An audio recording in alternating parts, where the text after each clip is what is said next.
Assalamualaikum warahmatullahi wabarakatuh. Waalaikumsalam warahmatullahi wabarakatuh. Selamat datang kembali di studio kami, Studio Si Keren, studio inspiratif, kreatif, dan responsif SMP Negeri 1 Sumeneb dalam acara Q&A with Ustadz, episode terakhir bersama saya, Raden Ajeng Anafisyah Rosalia Fadinda sebagai host. Pertama-tama, marilah kita panjatkan puja dan puji syukur kehadirat Allah Subhanahu wa taala karena atas berkat rahmat dan hidayahnya kita berkumpul dalam acara Q&A dengan sehat walafiat. Yang kedua, salawat serta salam tak lupa kita haturkan kepada junjungan kita Nabi besar Nabi Muhammad SAW. Sebelumnya, terima kasih saya ucapkan kepada Bapak Kepala SMP Negeri 1 Sumeneb serta terima kasih kepada guru dan staf TU, khususnya narasumber kita kali ini Ustadz Gani. Assalamualaikum Ustadz Gani. Waalaikumsalam warahmatullahi wabarakatuh. Bagaimana kabarnya? Alhamdulillah sehat dan bahagia. Semangat untuk memberi jawaban? Insya Allah. Sebelum kita lanjut ke sesi tanya jawab, Pak Gani bisa menyampaikan tausiahnya. Ya, baik. Assalamualaikum warahmatullahi wabarakatuh. Waalaikumsalam warahmatullahi wabarakatuh. Alhamdulillahi ala kulli hal. Alhamdulillahilladzi bi ni'matihi tatimmus shalihat. Asyhadu an la ilaha illallah wahdahu la syarikalah wa asyhadu anna Muhammadan abduhu wa rasuluh. Allahumma shalli ala sayyidina Muhammadin wa ala alihi wa ashabihi ajma'in. Alhamdulillah, puji syukur kepada Allah Subhanahu wa taala di siang hari ini kita bisa bertemu dalam kondisi sehat walafiat dalam rangka untuk mengisi kegiatan Ramadan di sekolah kita, juga bersama anak-anak yang ada di rumah atau hadirin sekalian yang menonton tayangan ini. Bersyukur kita kepada Allah Subhanahu wa taala di kesempatan ini. Allah Subhanahu wa taala memberikan nikmat kepada kita sekalian, sehat dan sempat, juga iman dan Islam, sehingga kita bisa menjalankan perintah ibadah ini. Mudah-mudahan kita diberikan keikhlasan, kemudian juga kesabaran dan keistiqomahan, sehingga kita sesuai dengan harapan Allah, la'allakum tattaqun, agar kita bisa bertakwa kepada Allah Subhanahu wa taala. Puasa kita sudah lebih dari separuh kita jalani. Tentunya kita sebagai orang beriman harus mampu mengevaluasi apa yang telah kita lakukan, kemudian bagaimana kita menyelesaikan tugas ini sampai akhirnya. Karena ada seorang pelari maraton dari Tunisia, suatu ketika beliau itu mendapatkan kehormatan untuk mewakili negaranya dari Afrika di tahun 1960-an, ikut Olimpiade maraton tingkat internasional. Beliau bernama John Stephen Aukari, ya. Jadi beliau itu pernah tahu ya? Iya. Ya. Jadi beliau itu pelari maraton. Dalam pertandingan itu pada sekitar kilometer ke berapa 9 kira-kira. Ini jaraknya itu sekitar 45 kilo.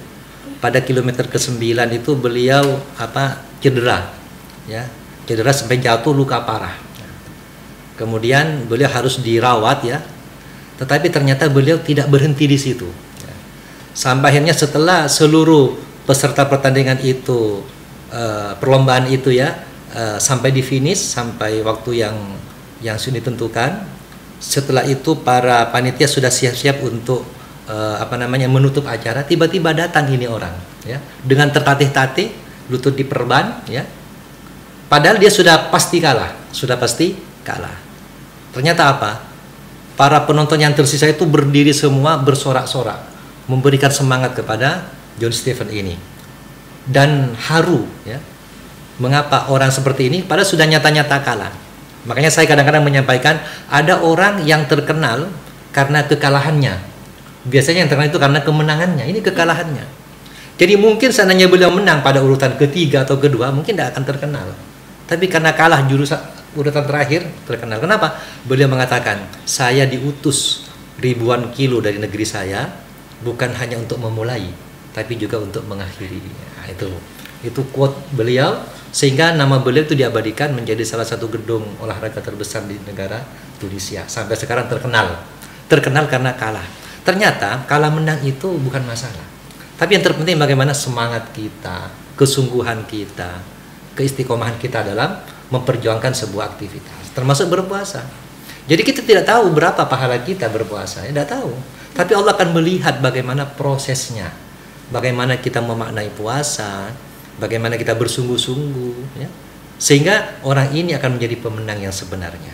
Makanya kita berharap dengan sampai pertengahan bukan semakin loyo, semakin malas, bukan, tapi semakin bersemangat. Karena biasanya menjelang akhir itu bonus-bonusnya semakin banyak. Nah, itu ya.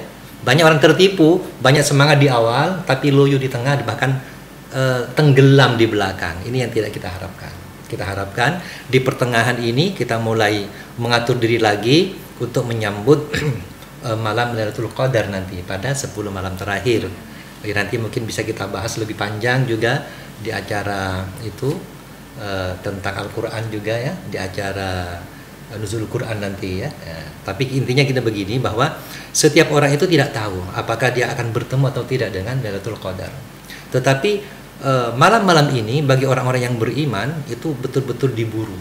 Makanya Rasulullah di 10 malam terakhir itu i'tikaf.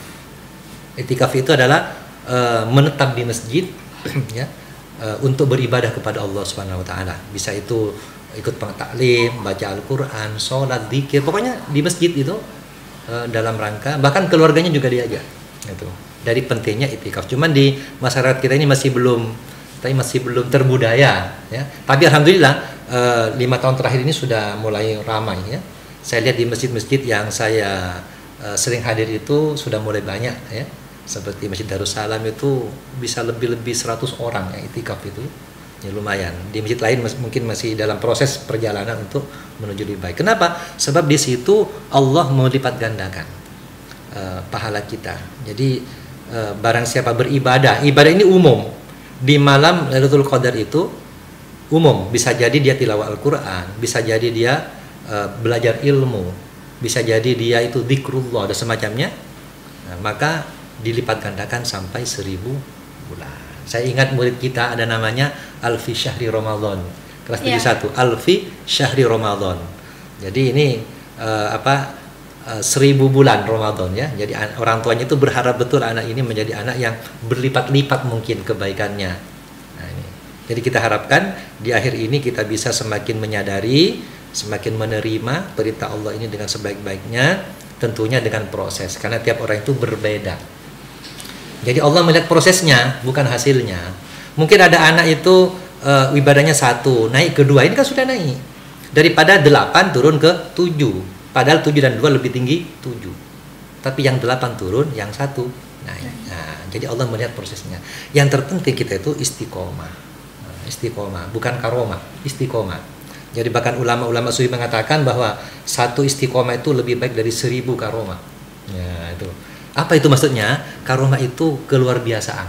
Banyak orang mencari kesaktian yang kadang-kadang bisa jadi dengan dia sakti kemudian dia sombong. Tapi kalau istiqomah tidak ya.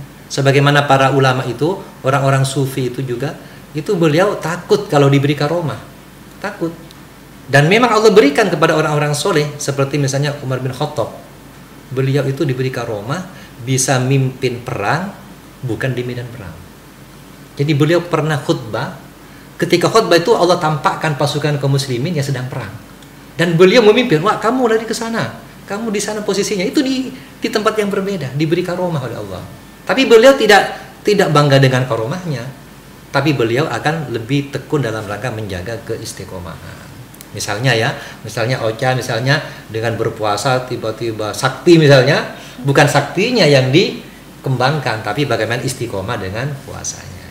Makanya ulama mengatakan satu karomah lebih baik dari satu istiqomah lebih baik dari 1000 karomah. Karena karomah itu pemberian Allah, hak Allah. Sementara istiqomah itu perjuangan kita. Kita tidak bisa mengatur Allah, tidak bisa.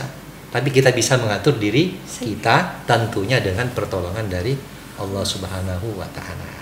Itu sementara ya. Mungkin nanti bisa kita tampung sampai di tengah-tengah pertanyaan. Iya. Ya, terima kasih. Terima kasih tausiahnya Ustadz Gani. Ya. Baik, kita lanjut ke sesi pertanyaan. Yang pertama dari Ashkar 64. Assalamualaikum Pak Gani. Waalaikumsalam warahmatullahi wabarakatuh. Saya mau bertanya, kalau sholat tarawih itu memakai iftitah atau tidak ya Pak?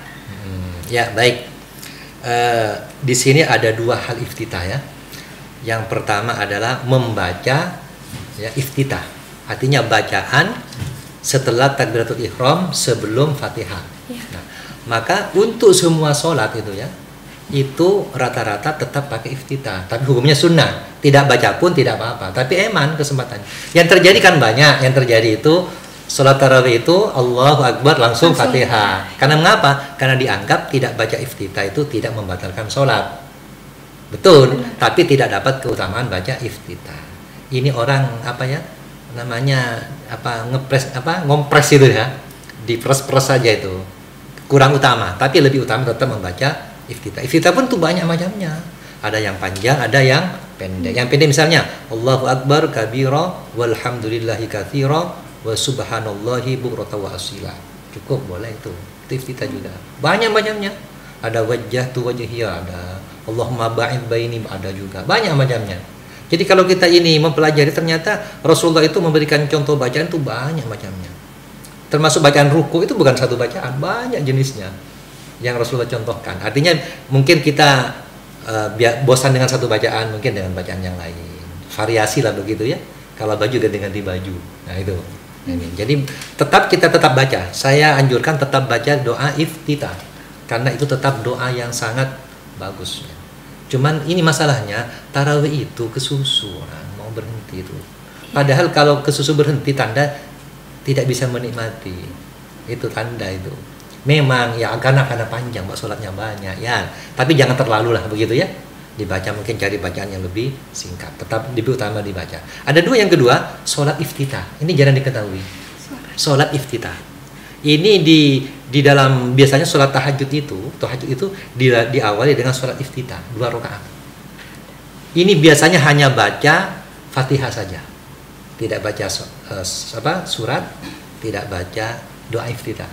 Doa sholat yang sangat singkat, sholat pembuka artinya, iftitah itu pembuka.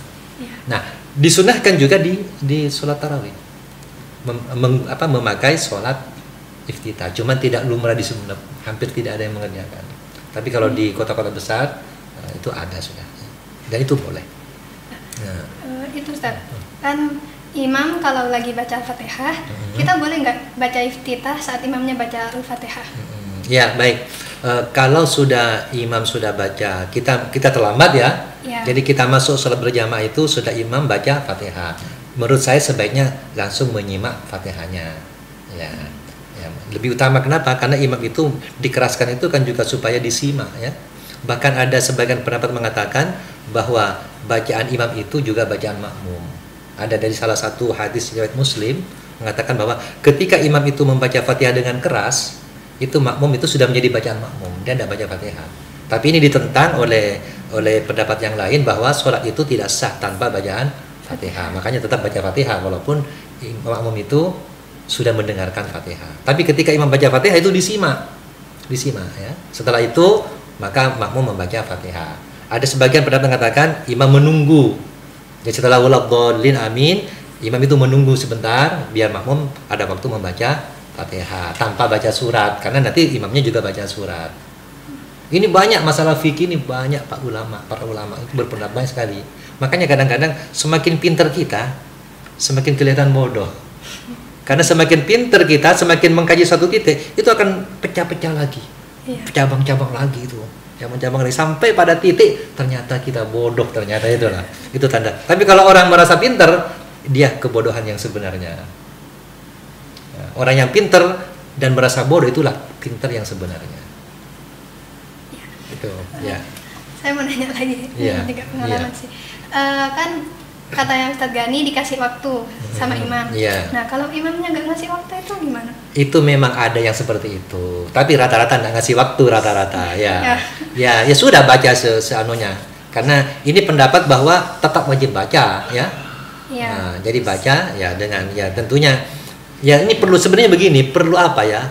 Harmonisasi antara imam dan jamaah. Jadi makanya kajian itu penting. Jadi di situ ada kajiannya, penjelasannya bagaimana cara ngatur shaf, bagaimana cara tata cara sholatnya itu sering dikaji. Ya. Satu kali jangan, kenapa? Jamaah berubah-ubah masalahnya, generasi berubah-ubah. Nanti yang kecil-kecil nanti ada lagi, tidak ngerti lagi, kacau lagi. Makanya perlu pengajian. Jadi ilmu sebelum amal, al ilmu qoblal amal. Karena apa? Kalau ilmu itu amal itu dengan ilmu, maka amal itu akan terarah. Tapi kalau amal tanpa ilmu, ilmunya menjadi tersesat akhirnya. Sama dengan orang berdagang tanpa ilmu, kacau kan? Iya. Orang lari, ikut lomba lari tanpa ilmu, tiba-tiba lari duluan, kan macam. Makanya penting ilmu. Makanya ilmu ini ditempatkan pada ayat pertama, Iqra bismi rabbikal ladzi khalaq. Jadi baca dulu, pelajari dulu, baru amalkan. Kita sekolah kan dalam rangka menyiapkan kita hidup ini untuk bisa beramal di masyarakat. Sekolah dulu, tidak tiba-tiba jadi anggota masyarakat. Nah itu ya. Silakan. Pertanyaan berikutnya ya. Pertanyaan berikutnya dari Triyandana Alfa. Assalamualaikum. Waalaikumsalam. Saya mau tanya, apakah boleh sahur saat mau tidur, misalnya jam 10 malam? Iya, baik. Untuk sahur ini karena hukumnya sunnah ya, silakan kapan. Tapi yang terbaik itu memang sebelum waktu subuh. Karena di situ tidak urusannya bukan hanya makan sahur itu, tapi keberkahan waktu sahur. Di situ ada amal-amal yang bisa dilakukan selain kita bermakan sahur. Di antaranya perintah dari Al-Qur'an bahwa perbanyak istighfar di waktu sahur. Allah turun pada waktu itu ke langit dunia, ke sama dunia turun untuk mengabulkan doa-doa orang yang berdoa di waktu sahur. Jadi orang itu jangan memahami sahur hanya makan, bukan. Itu situasi waktu, di situ banyak amal-amal soleh. Makanya lebih baik misalnya ya, itu sahur saya makan Pak nasi jam 10. Di waktu sahur bangun juga, walaupun sekedar minum. Karena sahur itu tidak harus makan. Ya, minum pun itu bisa jadi sahur ya. Nah, ada orang kalau tidak sahur Pak hanya minum air 5 gelas, ya tetap sahur ya. Ya jadi tetap lebih utama karena fadilah. Jadi kita melihat dari sisi yang lebih luas. Jadi apa-apa itu kalau dilihat dari sisi yang lebih luas itu akan lebih mudah. Contoh, saya bertemu dengan anak yang melanggar aturan di sekolah. Saya kalau hanya melihat dari masalah dia sempit, saya marahi. Tapi kalau saya lihat dari sisi yang lebih luas, ya, ada apa dengan anak ini? Ternyata banyak faktor-faktor yang bisa ditelusuri. Ternyata dia melakukan itu bukan karena faktor kesengajaan. Itu akibat dari situasi yang tidak dia bisa kuasai, sehingga kita bisa bijak untuk memberikan sikap. Nah, jadi memandang dari sisi yang lebih luas. Jadi yang sahur tadi jangan memandang beratnya sahur, karena berat wah sudah, lain tidak usah bangun aja. Jangan, ada fadilah yang lebih utama untuk kita dapatkan. Karena puasa itu mungkin hanya 10% fisik ya, 90% itu jiwa. Nah, jiwa ini yang banyak dilupakan. Ya. Pak, katanya lagi tanya, Pak kan daripada saya bicara kotor Pak, membicarakan keburukan orang, lebih baik tidur Pak. Karena tidurnya orang berpuasa adalah ibadah. Saya mau tanya, kalau tidurnya saja ibadah, bagaimana dengan zikirnya? Lebih banyak mana pahalanya antara tidur dan zikir? Artinya tidur, betul tidur, tapi jangan sampai tidur terus. Masa setelah subuh tidur, bangun menjelang duhur. Setelah duhur tidur, bangun menjelang asar. Ini bukan puasa namanya. Dia masih mempuasai badannya, tapi bukan jiwanya. Nanti ada sholat. Sholat lebih tinggi dari tidur pahalanya. Ya. Tidurnya saja pahala, apalagi gajinya, apalagi sedekahnya. Ini jangan ditinggalkan, jangan hanya ikut sunnah Pak, tidur.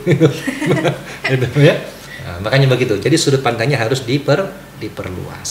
Ya, baik. Demikian. Baik, terima kasih. Kita lanjut ke pertanyaan berikutnya dari Alia_D_F. Bagaimana hukum muntah saat berpuasa? Oh ya. Muntah itu yang bisa membatalkan itu muntah yang disengaja. Nah, jadi memang dia itu katanya itu dimasukkan tangan untuk muntah itu ya. Kalau muntah normal tidak membatalkan gitu.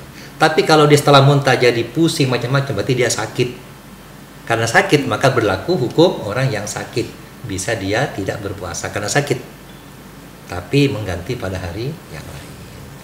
Jadi muntah itu ada yang alami, ada yang rekayasa. Yang rekayasa ini yang bisa membatalkan puasa. Itu ya. Silakan. Lanjut ke pertanyaan berikutnya dari Aproditesus. Assalamualaikum Bapak. Waalaikumsalam warahmatullahi. Kalau misal nonton drama gitu Pak, tiba-tiba ada kiskin, gimana Pak? Iya. Kalau memang nonton setelah itu ada itu, nanti jangan nonton lagi ya. Karena juga berpengaruh kan ya. Berpengaruh. Jadi memang sekarang kita itu dunia sudah di tangan kita, dalam genggaman kita. Tidak bisa kita hindari kan ya. Nah, kalau dulu kan kita tidak punya alat-alat itu, sekarang bersama kita, tinggal bagaimana bijak menggunakannya. Ya Allah yang Maha tahu nilai puasanya ya. Allah yang Maha tahu nilai puasanya. Jadi ini masalah apa? Masalah tahapan apa ini? Grade orang berpuasa Allah Maha tahu tingkatan-tingkatannya. Jadi kalau kira tanyakan pada hatimu. Nah, itu. Tanyakan pada hatimu. Kalau di situ ada getaran dosa berarti itu. Nah, itu. Sebenarnya kita ini kembali ke dalam jiwa ya. Sebenarnya ada di sini jawabannya sebenarnya. Ya.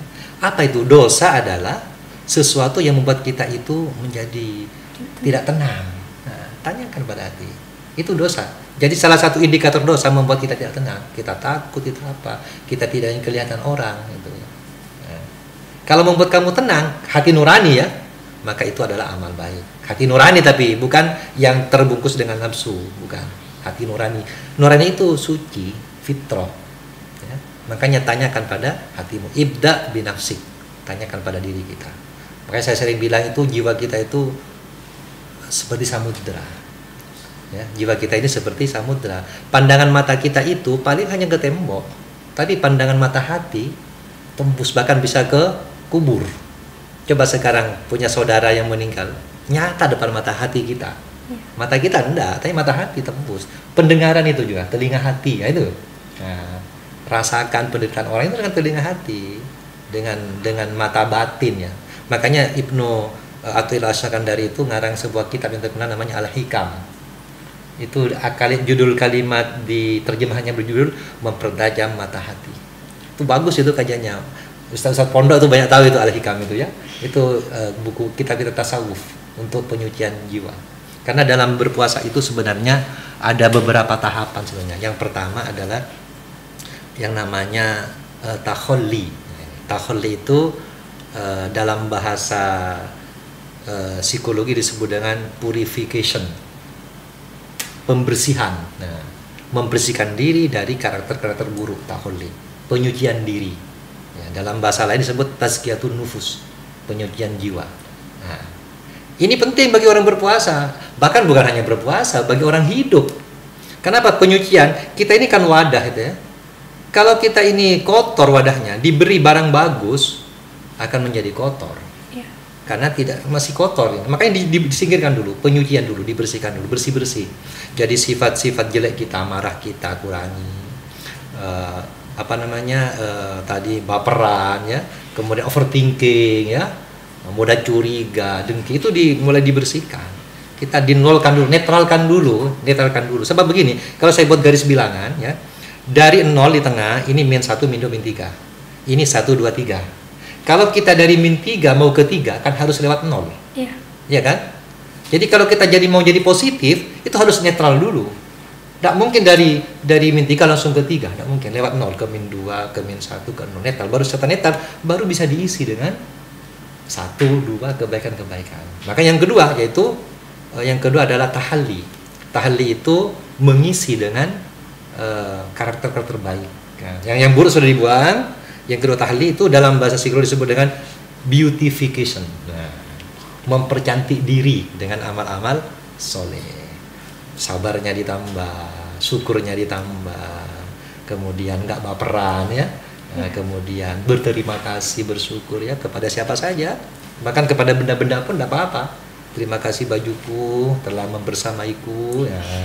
Kenapa? Setiap benda itu menyerap, karena kita ini energi itu punya vibrasi, punya getaran ya. Kan ada penelitian ya, itu air itu ya, air itu molekulnya itu membentuk kristal yang sangat baik kalau dengan kata-kata yang baik. Jangankan kata-kata, tulisan saja. Ada penelitian juga, 2 kotak nasi itu, 1 kotak nasi, 2 kotak nasi. Yang pertama ditempel di kata-kata baik, cinta, syukur, alhamdulillah. Satunya yang buruk, jahat, takut, benci. Ternyata yang lebih cepat berjamur yang kata-kata buruk. Nah, itu tanda bahwa benda itu menyerap energi. Nah, kalau kita baca Al-Quran tiap hari, berpikiran positif, berarti kan darah kita positif. Darah itu kan menjadi energi, menjadi gerak, berarti gerak positif, menjadi kata-kata positif. Nah, itu namanya apa tadi? Beautification, mempercantik diri dengan akhlak yang baik. Baru yang ketiga muncul tajalli. Tajalli itu tersingkap rahasia-rahasia, hikmah-hikmah, ya. Menyatu dengan Tuhan, artinya menyatu itu bukan, tapi kita betul-betul merasakan kehadiran Allah dalam setiap detak jantung kita, gerak tubuh kita. Orang sampai di sini, ini sudah sampai makom yang tinggi. Orang yang sudah hebat ini ya. Nah, dia sudah, dunia itu sudah sangat ringan dia jalani. Orang yang seperti inilah yang sebenarnya berpuasa. Sehingga dia happy ending nanti di belakangnya. Betul-betul menikmati puasa dengan baik. Itu karunia dari Allah, bukan penjajahan, bukan pemaksaan, bukan penderitaan. Karunia betul. Makanya orang yang betul-betul bersih hatinya itu sangat sedih ketika ditinggal Ramadan.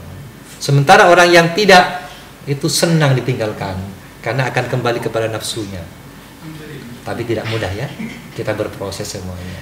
Berproses. Ini orang-orang para orang yang sudah terjadi penyucian hati. Silakan yang lain. Ya, waktunya sampai kapan ini?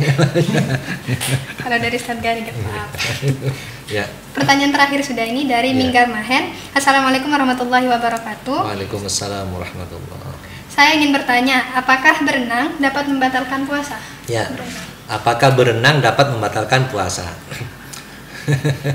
Ini apakah berenang supaya terminum air? itu namanya kecelakaan yang direncanakan. Jadi berenang itu apa tujuannya dulu, kembali kepada dia ya.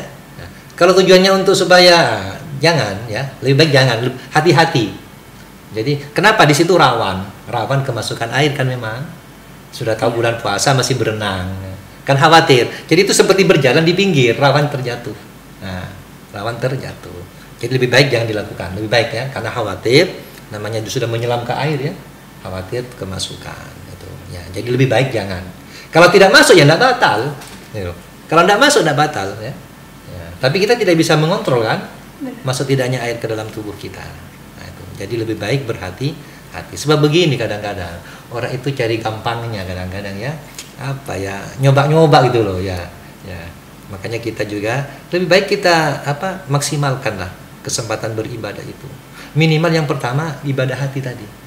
Jadi kalau masih belum bisa kalau masih belum bisa membantu ya, maka jangan menjadikan orang berat kepada kita.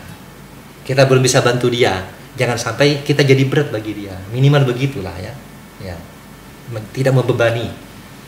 Kalau belum bisa membantu, minimal tidak membebani orang. Nah, itu kan juga termasuk cara-cara untuk bisa berbuat lebih baik.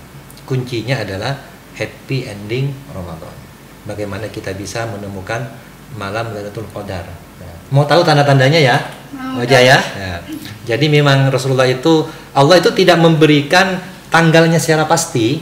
Apa hikmahnya? Supaya orang bisa menghidupkan Ramadan sepenuhnya. Misalnya, Lailatul Qadar itu jatuh tanggal 25 tahun ini.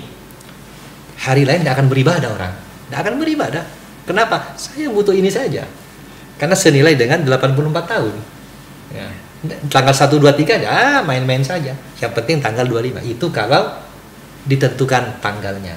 Tapi ditentukan ciri-cirinya.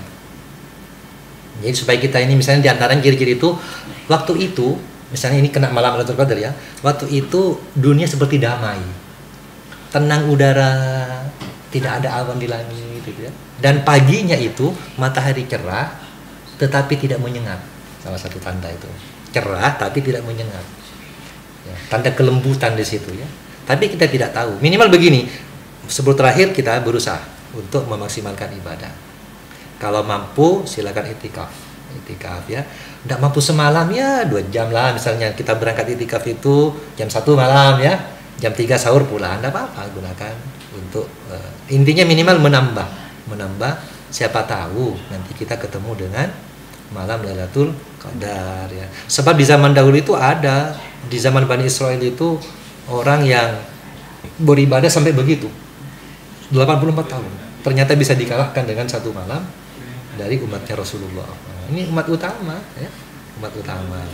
Oleh karena itu mudah-mudahan ya Pak Uca dan anak-anak sekalian di rumah, adik sekalian, semakin diberi semangat untuk memperbaiki kualitas penghambaan kita kepada Allah, dan nanti kita reuni ya. Di mana? Di surga ya.